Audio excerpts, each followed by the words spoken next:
Mukunda jewellers మొట్టమొదటి factory outlet ఇప్పుడు కూకట్పల్లి, కొత్తపేట్, సోమాజిగూడ మరియు ఖమ్మంలో. Welcome to Suman TV. నేను మీ సుమన్ టీవీ నాగ్.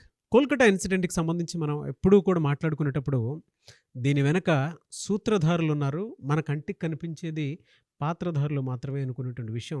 ఇన్సిడెంట్ మొత్తం అబ్జర్వ్ చేసి మేము చేసినటువంటి ఎపిసోడ్స్ డే 1 నుంచి ఈ రోజు వరకు కనుక చూస్తే కొన్ని కీలక విషయాలు, కీలక అంశాలు నిశ్చితంగా పరిశీలిస్తే మనకు డెఫినెట్గా అర్థమవుతాయి.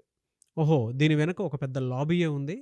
దీనికి సంబంధించినటువంటి వాటిలో వైద్య రంగంలోనే ఎవరికీ తెలియనటువంటి విధంగా దీంట్లో పెద్ద కుంభకోణమే దాగుంది అనేటువంటి విషయం మాత్రం డెఫినెట్గా అర్థమవుతుంది. ఆ కీలక అంశాలు, విషయాలు ఏంటి అండ్ అందులో ఉన్నటువంటి లోతు ఏంటి అండ్ దీనికి సంబంధించినటువంటి వాటిల్లో పూర్తిగా రైట్ జడ్జిమెంట్ ఇన్ టైంలో రాకపోవడానికి ఎవరెవరు ఏ రకంగా దీని వెనక ప్రయత్నాలు చేస్తూ ఉన్నారు, ఎవరెవరి హస్తాలు ఉన్నాయి అనేటువంటిది కూడా ఈరోజు మనతో పాటు హైకోర్టు అడ్వకేట్ రవీంద్రనాథ్ గారు రివీల్ చేయబోతున్నారు. అండ్ ప్రీవియస్ వీడియోలో కూడా ఒక మాట అన్నాము, దీని వెనక ఒక కీలక నేత ఉన్నారు, కీలక మనుషులు ఉన్నారని కూడా చెప్పడం జరిగింది. ఆ మనుషులు ఎవరు, వాళ్ళ కథ ఏంటి అనేది సో ఈరోజు రవీంద్రనాథ్ గారు రివీల్ చేయబోతున్నారు. అది వారి మాటలో తెలుసుకుందాం. Hello sir. హాయ్ అండి నాగరాజు గారు. అక్కడ జరిగేది అతిపెద్ద కుంభకోణం. అది బయటికి రానియకుండా ఈ రోజు వరకు కూడా దాని వెనక చాలా పెద్ద హస్తాలు ఉన్నా కూడా సో ఒకదానికొకటి కలుపుకుంటూ ముందుకు వెళ్ళిపోయి అది బయటికి రానియకుండా చేసి ఇప్పటికీ కొంతమంది సూత్రధారులు ఉన్నారు, కానీ పాత్రధారులు మాత్రమే మన కంటి ముందు కనిపిస్తూ ఉన్నారు. వెనక ఉన్నటువంటి ఆ సూత్రధారులు ఎవరు, దాని వెనక జరుగుతున్నటువంటి అన్యాయాలు, అక్రమాలు ఏంటి ఈ వైద్య రంగంలో? సో అలాంటివి అక్కడ మాత్రమే జరుగుతుందా, ఏ విధంగా జరుగుతుంది? ఒక కవి అన్నట్టు, నిగ్గదీసి అడుగు ఈ సిగ్గు లేని జనాన్ని, అగ్గితోని కడుగు ఈ సమాజ జీవోత్సవాన్ని అన్నట్టుగా గడచిన ఆగస్టు 8 నుంచి మనం ఎపిసోడ్ మీద నాగరాజు గారు సుమారుగా కొన్ని వందల ఎపిసోడ్లు చేసాం. మనం ప్రతి సంఘటనని చాలా దగ్గరగా చూస్తున్నాం, సునిశ్చితంగా చూస్తున్నాం, చాలా విషయాలు మాట్లాడుకున్నాం. మనం ఈరోజు నేను రివీల్ చేయబోయే విషయం మొత్తం కలకత్తా వైద్య రంగాన్ని కూడా ఒక కుదిపే అవకాశం ఉంది. సిబిఐ దర్యాప్తులో విస్తులేని విషయాలు కనిపిస్తున్నాయి. అంతు పట్టని రహస్యాలు ఉన్నటువంటి వైద్య వ్యవస్థలో పశ్చిమ బెంగాల్ ప్రభుత్వం గడచిన దశాబ్ద కాలంగా చేస్తున్నటువంటి ముష్కర మానవ దాడి అనమాట. అది యాక్చువల్గా వైద్య రంగంలో ఎంతటి చీడ పురుగులు ఉంటారా మనం గడచిన ఎపిసోడ్లో మనం చెప్పాం. నాగరాజు గారు దీని వెనకాల ఒక పెద్ద హస్తం ఉంది, ఒక కీలక నేత ఉన్నారు, ఆ కీలక నేత ఈ మొత్తం వ్యవస్థను నడిపిస్తున్నాడని మనం చెప్పాం. దీనిని ఈరోజు సిబిఐ దర్యాప్తు సంస్థలో మనకు అందినటువంటి ఇన్ఫర్మేషన్ అథెంటికేషన్ ప్రకారం మనం మాట్లాడుతాం. నాగరాజు గారు గొప్ప విషయాలు, కొత్త విషయాలు, ఒళ్ళు గగురు పొడిచే నిజాలు, రోమాంచితమైన నిజాలు ఎన్నో బయటికి రాబోతున్నాయి. నాగరాజు గారు ఇది ఒక ఎపిసోడ్లో కాదు, మెల్లమెల్లగా మనం ఒక్కొక్క ఎపిసోడ్లో ఒక్కొక్క ఎపిసోడ్ చేసుకుంటూ వెళ్దాం. మనం అందులో ఫస్ట్ టైం ఇన్ని రోజుల తర్వాత ఆఫ్టర్ 36 days రేపు సెప్టెంబర్ 17th సుప్రీంకోర్టు ముందు సీల్డ్ కవర్లు రిలీజ్ చేయబోయే ముందు మనకి అక్కడ సిబిఐ వాళ్ళు దర్యాప్తులు ఎందుకు ఇంత లేట్ అవుతుంది, ఎందుకు ఈ దర్యాప్తు విశ్లేషణ ఇంతగా లేట్ అవుతుంది, హంతకుడికి ఇమీడియట్గా అక్యూజ్డ్కి ఇమీడియట్గా ఉరిశిక్ష తీస్తే అయిపోతుందని మమతా బెనర్జీ గారు ఆ రోజు సరిగ్గా 1 week తర్వాతనే, ఎప్పుడైతే సంఘటన జరిగిన 4 days తర్వాతే ఆమె ధర్నాలో పాల్గొని మరణశిక్ష విధించాలని రాస్తారోకోలు ఎందుకు తీశారు, దీని వెంబడి ఉన్నటువంటి గూడు పుఠాని ఏంటి, ఒక బహిరంగ రహస్యాలు ఒక్కొక్కటి వెలుగులోకి వస్తున్నాయి.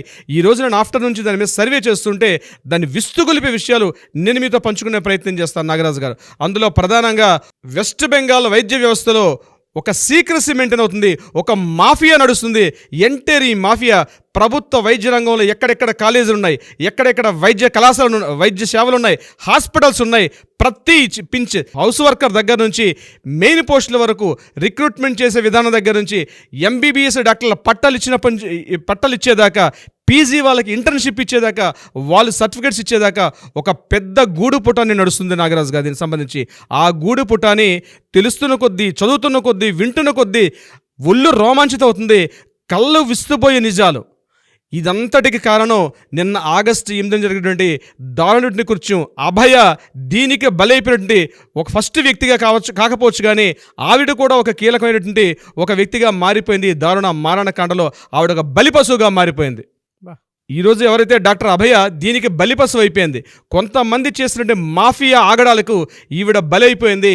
ఈ చర్చ అంతా కూడా క్రిమినల్ లా ప్రకారం, క్రిమినాలజీ ప్రకారం, లీగల్ టెర్మినాలజీస్ మాట్లాడుకుంటారు. కానీ సిబిఐ దర్యాప్తులో కొన్ని వెలుగులోకి వచ్చిన విషయాలు, కొత్తగా వస్తున్న విషయాలు నేను మీద కొంచెం మరికొంత ప్రయత్నం చేస్తాను నాగరాజు గారు. ఎందుకు దీనికి ఇంత ఇంట్రడక్షన్ ఇవ్వాల్సి వచ్చిందంటే ఈ కంటెంట్ అంత పవర్ఫుల్ అండి నాగరాజు గారు. నేను చదువుతుంటే నా కళ్ళల్లో, మీరు చెప్తే నమ్మరు, నేను మధ్యాహ్నం నుంచి లంచ్ కూడా చేయలేదు ఈ న్యూస్ తిన్నప్పటి నుంచి కూడా. అంత రోమాంచితమైంది న్యూస్ నాకు చూసిన తర్వాత. ప్రధానంగా 4 days బ్యాక్ సిబిఐ వాళ్ళు ఒక కొత్త వ్యక్తిని దర్యాప్తులో తీసుకున్నారు. అదర్ దెన్ పొలిటికల్లో ఉన్నటువంటి ఫస్ట్ పర్సన్ని ఇంటరాగేషన్ చేశారు. నార్త్ కలకట్టాలో నుండి ఒక పర్సన్ ఇంటరాగేషన్ చేశారు. ఎప్పుడైతే ఆ పర్సన్ ఇంటరాగేషన్ చేయడం మొదలుపెట్టారో విస్తుగొలిపే విషయాలు బయటకు వచ్చాయి. దీని మీద లోకల్ స్థానిక మీడియా ఈరోజు ఒక పెద్ద ఆర్టికల్ కూడా ప్రచురించింది. సో ఎప్పుడైతే ఆర్టికల్ ప్రచురించిందో మిగిలిన విషయాలను కూడా వెలుగులోకి వచ్చాయి. అసలు ఏం జరుగుతుంది బెంగాల్ వైద్య వ్యవస్థలో గడిచిన దశాబ్ద కాలం పాటు, అంటే 2011లో ఎప్పుడైతే మమతా బెనర్జీ గారు ఈ రాష్ట్ర ముఖ్యమంత్రిగా వెస్ట్ బెంగాల్లో తన ప్రమాణ స్వీకారం చేసిన మొదలు ఒక్కొక్క వ్యవస్థని ఎట్లా భ్రష్టు పట్టించేశారు అనడంలో వైద్య వ్యవస్థని ఎంత భ్రష్టు పట్టించినది ఇప్పుడు నేను చెప్పబోయే విశేషాల్లో మీకు అర్థమయ్యే అవకాశం ఉంటుంది. కేవలం తృణమూల్ కాంగ్రెస్ పార్టీ ఆ రాష్ట్రాన్ని ఎంతగా పట్టి పీడిస్తుందనే విషయాన్ని వెలుగులోకి వస్తున్న ఒక్కొక్క విషయం చూస్తుంటే విస్తుగొలిపే విషయాలు, భయానికం చెందే విషయాలు. ఇప్పుడు నేను విషయంలోకి వస్తాను నాగరాజు గారు. విషయం ఏంటంటే ఆగస్టు 8న అభయ చనిపోయింది. అభయ ఎందుకు చనిపోయింది? సంజయ్ రాయ్ అనే ఒక వ్యక్తిని బలిపశం చేస్తూ ఇతనే నిందితుడు, ఇతనే ప్రధాన కారకుడు. ఉదయం 4 గంటలకి ఈ ప్రాంతానికి వెళ్ళాడు. ఆ అమ్మాయిని అటెంప్ట్ టు మర్డర్ చేశాడు. ఆ అమ్మాయిని అత్యాచారం చేశాడు, బలాత్కారం చేశాడు, ఆమె మానభంగం చేసి ఆమెను చంపేశాడు అత్యంత క్రూరంగా అని చెప్పడం జరిగింది. దీని మీద హైకోర్టు కూడా దీని మీద ఆల్రెడీ ఇదే క్రూరమైనటువంటి చర్య అన్నటువంటి వర్డ్ వాడడం కూడా జరిగింది. అయితే ఇంత క్రూరమైన చర్య ఒక నిందితుడు చేయగలడా? స్థానిక మీడియా ఎప్పటి నుంచో గగ్గోలు పెడుతుంది. దీని వెంబడి ఏదో పెద్ద విషయం ఉంది. ఎప్పుడైతే సిబిఐ వాళ్ళ దర్యాప్తు సంస్థలు చేస్తూ వెళ్తున్నారో ఈరోజు కొత్త విషయాలు వెలుగులోకి వస్తున్నాయి. ఆ కొత్త విషయమే that is the north Bengal lobby. ఏ ఒక్క వైద్య విద్యార్థిని తట్టి అడిగినా ఈ వర్డ్ చెప్తాడు, నార్త్ బెంగాల్ లాబీ. ప్రతి డాక్టర్కి తెలుసు. ఈరోజు వెస్ట్ బెంగాల్ గవర్నమెంట్ మెడికల్ కాలేజీలో చదువుతున్న ప్రతి విద్యార్థిని అయితే ఈ నార్త్ బెంగాల్ లాబీ ఇది ఎంతలా పాతుకుపోయిందంటే ఎంటైర్ వెస్ట్ బెంగాల్లో ఎక్కడెక్కడ గవర్నమెంట్ కాలేజీలు ఉన్నాయో ప్రిన్సిపాల్ కానీ, డిప్యూటీ సూపరింటెండెంట్ కానీ, కరస్పాండెంట్ కానీ ప్రతి ఒక్కరు దీనిలో పాత్రధారులు అయిపోయి ఉన్నారు నాగరాజు గారు. ఆ వ్యవస్థ ఎంతగా పట్టేసిందంటే అత్యున్నత స్థాయి నుంచి చివరి స్థాయి వరకు ప్రతి ఒక్కరు దీంట్లో పాత్రధారులు అయిపోయారు. ఎంబీబీఎస్లు చేశారు, 5 years పాటు ఎంబీబీఎస్ చేశారు. కానీ వాళ్ళకి అత్యవసర మార్కులు వచ్చినప్పుడు కూడా ఎప్పుడైతే లాబీయింగ్ కాస్త మామూలు వస్తువు చూపించారో వాళ్ళకి టాప్ గ్రేడ్ మార్కులు వేసి వాళ్ళని పాస్ చేసేసారు గడిచిన దశాబ్ద కాలంలో. అట్ ద సేమ్ టైం పీజీలు కూడా అత్యవసర మార్కుల్లో కూడా అతిగతి లేని విద్యార్థులకి లాబీయింగ్ చేసి అత్యధికంగా మామూలు కట్టి, లంచాలు కట్టి ఎంతోమంది సర్టిఫికేట్స్ డాక్టర్లు బయటకు వచ్చిన సందర్భాలు చూస్తుంటే విస్తుగోలుపే విషయాలు. పీజీటీ విద్యార్థులు ప్రతి department, cardiology department, nephrology department, oncology department, pulmonology department, ప్రతి డిపార్ట్మెంట్లో కూడా గడిచిన దశాబ్ద కాలంలో వచ్చినట్టు కొన్ని వేల మంది ఈ విషయం చెప్పడానికి చాలా సాహసిస్తున్నారు నాగరాజు గారు. గవర్నమెంట్ మెడికల్ కాలేజ్ నుంచి వచ్చినటువంటి వైద్య విద్యార్థులు ఎవరైతే బయటకు వచ్చారో మోర్ దాన్ 45% అవన్నీ కూడా ఫేక్ సర్టిఫికేట్స్. వాళ్ళందరూ కూడా శంకర్ దాదా ఎంబీబీఎస్లు మాత్రమే. ఎవ్వరు కూడా పాస్ అయ్యే మార్కులు కూడా లేని విద్యార్థుల్ని, తెసిన మార్కులు కూడా గతిలేని విద్యార్థుల్ని వీళ్ళు హయ్యెస్ట్ మామూలు సంపాదించి వాళ్ళకి మార్కులు వేసి పాసులు చేసి బయట పంపించారు. తెలివైన విద్యార్థులు ఎవరైతే ఉన్నారో ఆ విద్యార్థులు మాత్రం వాళ్ళ సర్టిఫికేట్స్ని అట్టే పెట్టుకొని వీళ్ళు చెప్పినట్టుగా చేయకపోతే వాళ్ళని అత్యంత క్రూరంగా, మానసికంగా, శారీరకంగా వాళ్ళని ఇన్ని రకాలుగా ఒక కట్టు బానిసలు కట్టపల్లా పనిచేసే విధంగా అక్కడ వాళ్ళని భయభ్రాంతులను గురి చేసి వైద్య విద్యార్థులు బయటకు వచ్చి మాట్లాడుతున్నారు. ఈరోజు ఎప్పుడైతే సిబిఐ దర్యాప్తు చేసిందో north Bengal TMC leader Sudipti Roy, he is the main key person. ఎప్పుడైతే 4 days బ్యాక్ ఈయన మీద ఇంటరాగేషన్ చేశారో సిబిఐ వాళ్ళు, ఆయన ఇంటిని పూర్తిగా స్వాధీనం చేసుకున్నారు. ఈయన ప్రెసిడెంట్ ఎమ్మెల్యే, తృణమూల్ పార్టీ కాంగ్రెస్లో ఎమ్మెల్యే, సిట్టింగ్ ఎమ్మెల్యే ఆయన. ఇతను సుదీప్తో రాయ్ ఈ ఎంటైర్ లాబీయింగ్కి హెడ్ ఆఫ్ ద పర్సన్గా తెలుస్తూ ఉంది. ఇతను కనిపిస్తున్నటువంటి ఒక సూత్రధారి మాత్రమే. చాలా మంది సూత్రధారులు ఈ కుంభకోణంలో, భారీ కుంభకోణంలో ఉండి చాలా మంది వ్యక్తులు ఉన్నారు. నార్త్ బెంగాల్ లాబీ అనేది ప్రతి వైద్య విద్యార్థికి తెలుసు. డబ్బులు ఇస్తే తప్ప సర్టిఫికేట్స్ బయటకు రావు, డబ్బులు ఇస్తే కానీ మార్కులు రావు, డబ్బులు ఇస్తే కానీ పోస్టింగ్ పడదు, డబ్బులు ఇస్తే కానీ ప్రమోషన్ ఉండదు.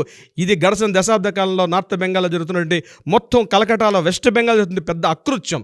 దీని మీద సిబిఐ దర్యాప్తు జరిగింది. ఇప్పుడు జరుగుతున్న సిబిఐ దర్యాప్తు ఈ కేసుకు మాత్రమే దృష్టి మళ్లిస్తున్నారు.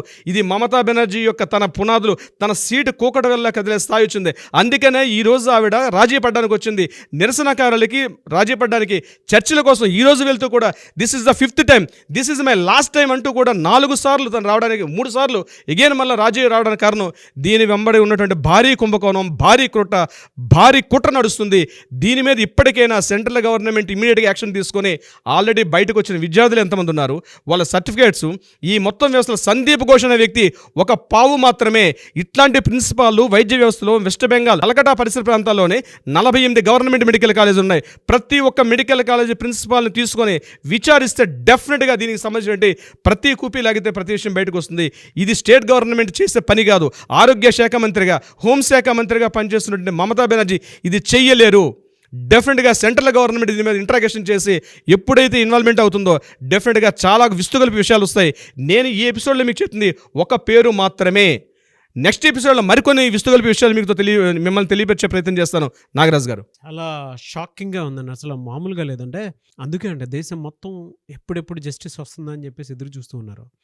ఈవెన్ సుప్రీంకోర్టు కూడా ఫస్ట్ టైం లైవ్ ఇచ్చి దానికి సంబంధించినటువంటి వాటిల్లో హియరింగ్స్ కూడా డైరెక్ట్గానే జరుగుతూ ఉంది. ఏం జరుగుతుంది ఏంటి అనేటువంటి దాని మీద. అందుకే అంత భయపడి దీనికి సంబంధించినటువంటి వాటిల్లో ఎప్పటికప్పుడు సెన్సేషన్ న్యూస్గానే మారిపోతూ ఉన్నటువంటి ఒకే ఒక ఇన్సిడెంట్ ఇది మన ఇంట్లో జరిగిన సమస్యే. అండ్ దాంతోపాటు రెగ్యులర్గా ఇలాంటి వ్యవస్థ, కుట్రపూరిత వ్యవస్థలు ఏవైతే ఉంటాయో అవన్నీ బయటికి వచ్చే అవకాశం ఉంది అని చెప్పడంలో ఏమాత్రం సందేహం లేదు. ఒక మంచికి ఇదే సరైన నాంది. ఏదేమైనా we want justice, we demand justice. నేను మాత్రం మీరు మాట్లాడేటప్పుడు అసలు అంత దారుణమైనటువంటి అరాచక పాలన అక్కడ జరుగుతుంది అనేటువంటి విషయం ఆలోచించుకుంటుంటే చాలా భయాందోళనగా ఉంది నాకు. ఏదేమైనా నెక్స్ట్ ఎపిసోడ్లో చూద్దామండి. Thank you so much Ravindranath garu. Thank you so much Nagaraju garu. Suman టీవీలో మీ పర్సనల్ అండ్ బిజినెస్ ప్రమోషన్స్ కోసం కింది నెంబర్కి కాంటాక్ట్ చేయండి.